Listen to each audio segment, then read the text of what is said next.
All right, welcome back. This is the last lecture. This is lecture 5 of the Chapter 13. That's Principles of Pharmacology. We're going to pick up with medications that are used for neurological conditions. Again, make sure you're logged into Virtual Time Clock in order to get credit for this particular lecture.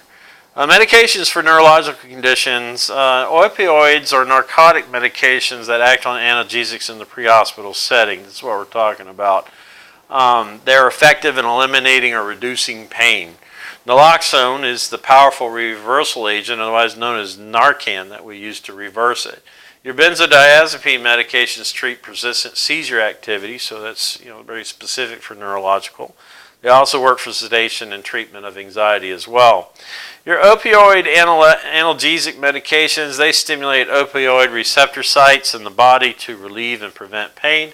They also suppress cough reflex. They're known to cause intolerance and cross-tolerant and also addiction. So patients who receive opioid substances on a long-term basis often require high doses for relief of pain. They may experience withdrawal symptoms if the opioid reversal agent is given, if we give them Narcan, so you need to be careful of that. I'll continue on. Some of the medications we utilize that are frequently, morphine sulfate is number one. It's known to cause nausea, vomiting up to about 60% of our patients. Use caution when administering to patients who are unable to protect their airway. It may also produce a histamine release that causes itching, flushing, and diaphoresis. And more so, it can also cause hypotension.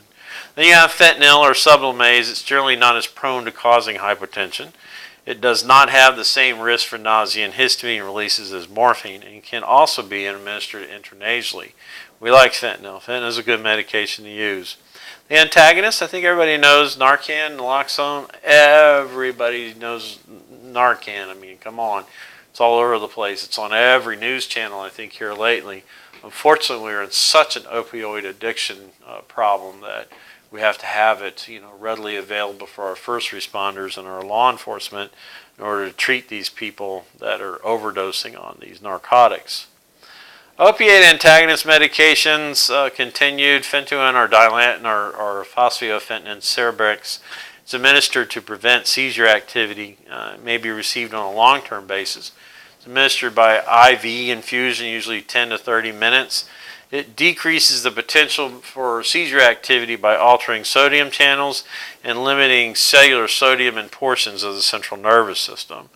Histamine 2 receptor antagonists, they decrease acid secretion in the stomach. We're talking about gastrointestinal system now.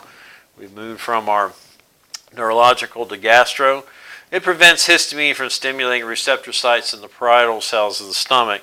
It causes acid reduction. It causes protection against ulcers, GI bleeding, acid aspiration, pneumonitis, and a variety of other related conditions.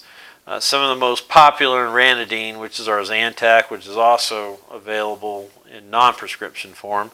Cimetidine, which is Tagment, and famotidine, which is Pepcid, which a lot of people don't know is widely used for the treatment of decreasing acid and also in anaphylactic reactions as well. Promethazine or phenergan, we're talking about an antiemetic kind of medication, also compazine. They're both medications can be given orally or via IV. A number of adverse effects are related to IV administration. We need to dilute it because it really burns really bad, especially your phenergan. Promethazine period can also cause tissue injury as well. Diastonic reactions are possible, causing unusual muscle activity and significant patient discomfort. So you really need to monitor these folks when you're giving them these medications.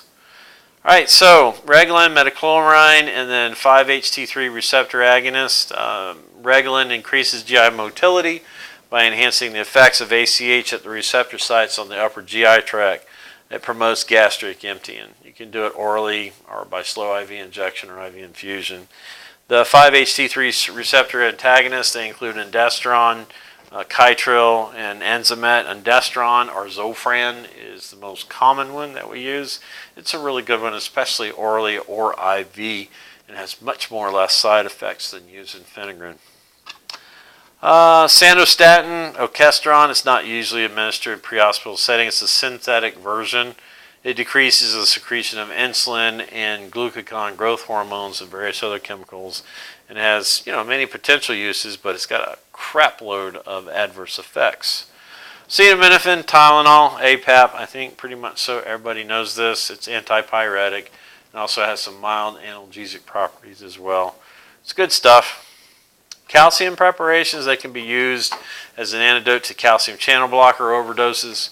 They prevent treatment of magnesium sulfate toxicity and also prevention of dysrhythmias, cardiac dysrhythmias, and also calcium replenation in patients with hypocalcemia, calcium restoration after hydrofluoric acid exposure, and pre-treatment to prevent hypotension associated with IV verapamil. Calcium is not indicated for routine use during cardiac resuscitation like it used to be. IV calcium is available as calcium chloride and also calcium gluconate. Both medications are irritating the blood vessels. They should be diluted for slow IV. Dextrose is administered through large bore IVs. It's thick stuff. Continue to observe for signs of infiltration. These are for folks that are in hypoglycemic states. Very, very common for us to use in pre-hospital. Diphenhydramine is a competitive histamine 1 receptor antagonist. It prevents receptor activation by histamine release during various medical conditions. We use it for anaphylaxis. We use it for mild allergic reactions, sedative purposes, antitussive. It's the treatment of dystonia reaction after extrapyramidal symptoms. Also pruritus and also drying up the mucous membranes in patients with rhinorrhea. Glucagon, it's a naturally occurring peptide. It's manufactured commercially. May be used for the treatment of hypoglycemia. It's especially useful when we can't get IV access. Ketorolac is may be used for an alterative or adjunct to opioid analgesic medication, otherwise known typically NSAID that inhibits prostaglandin. Typically administered via IV or IM route. Oral forms are available. Can cause GI irritation, headache, pain at the administration site. Not to administer to patients acceptable to GI bleeding. Mag sulfate, it's IV electrolyte medication. It's used for immediate treatment or emergency treatment for torsades, corrections for hypomagnesemia, prevention and treatment of seizures in pregnant patients that have eclampsia. It's a slow IV infusion or IV infusion for at least 5 minutes. Slower infusion rates are preferred in patients that are in less critical condition. Don't want to dump a lot of magnesium on somebody suddenly. Sodium bicarb, it's an alkalotic or alkalining agent. We use it when patients have a low pH. They're acidotic to bring them up.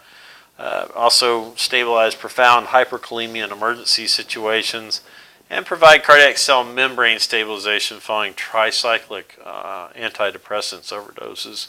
It promotes urinary excretion of salicylate chemicals in certain tissue waste products. And it's also used to replace bicarbonate lost during various medical conditions. Thiamine is a commercial medication preparation of vitamin B1.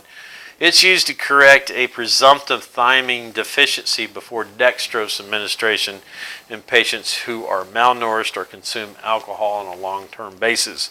So it's administered by the IV route, IV push, or added to IV fluids. It's unlikely toxic and adverse effects are really, really low when therapeutic doses are administered.